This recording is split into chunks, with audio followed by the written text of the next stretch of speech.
Hello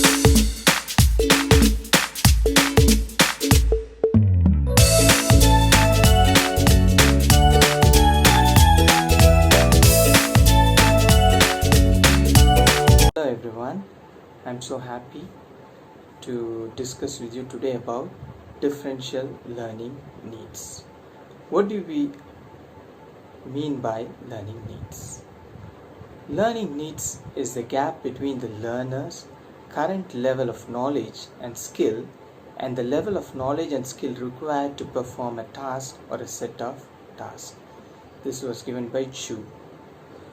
So what you feel lacking in you is your need, and learning happens just to fill this gap to satisfy those needs. And that is precisely why the objectives of education is all-round development of individual, or in other words, manifestation of perfectness already existing in man. So then why different learning needs? If you just think of, every individual is unique. Since we are human beings and not machines, emotions also play a critical role. On the biological front, our body organs, though function in a similar manner when compared with yours, still there is no universal or perfect similarities because of genetic factors, environmental factors, and all these things. They are quite different. My hormone secretion, immune system, or etc. vary based on my age, type and condition, and so on and so forth. If you think about the social front, our emotions like moods keep on changing.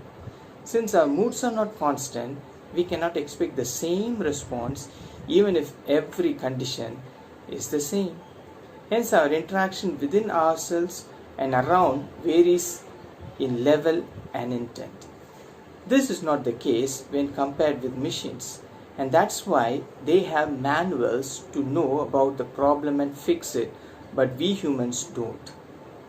Hence my need and preference are totally different from yours.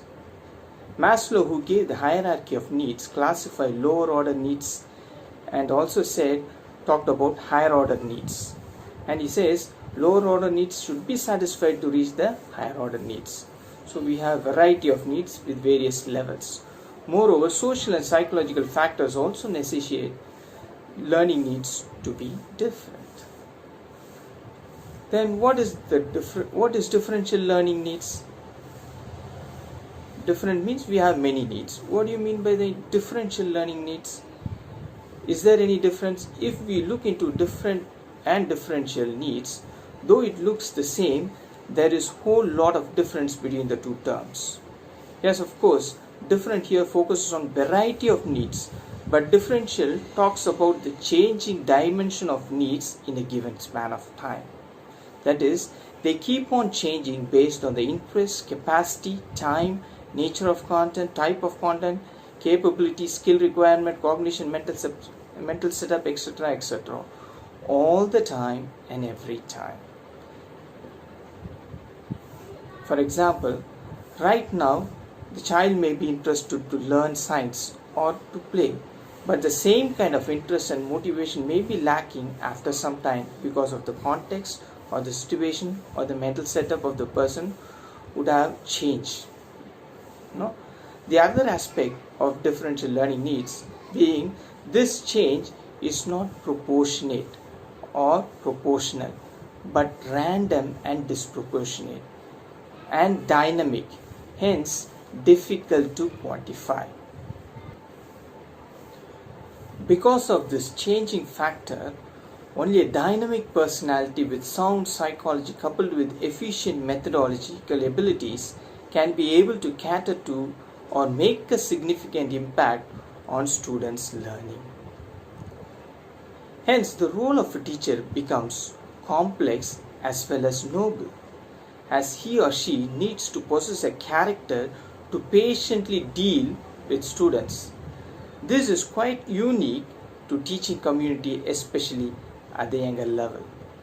Therefore, attributes like love, compassion, passion, innovation, persistence, patience, humanistic, realistic, idealistic, naturalistic, etc., so on and so forth, should be her embodiment.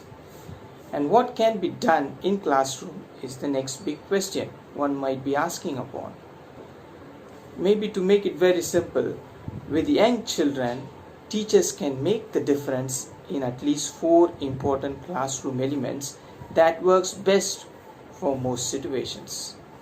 The first one, show them what the students need to do or learn, or how the student will get access to the information. Maybe in other words, show what to do. You have to tell them, you have to teach them what they are supposed to do. The second element being, guide them as they do it, in which the student will be engaged in order to make sense of or master the content. The third part, or the third element the teacher has to be aware of, should implement, is allow the student to do it by themselves.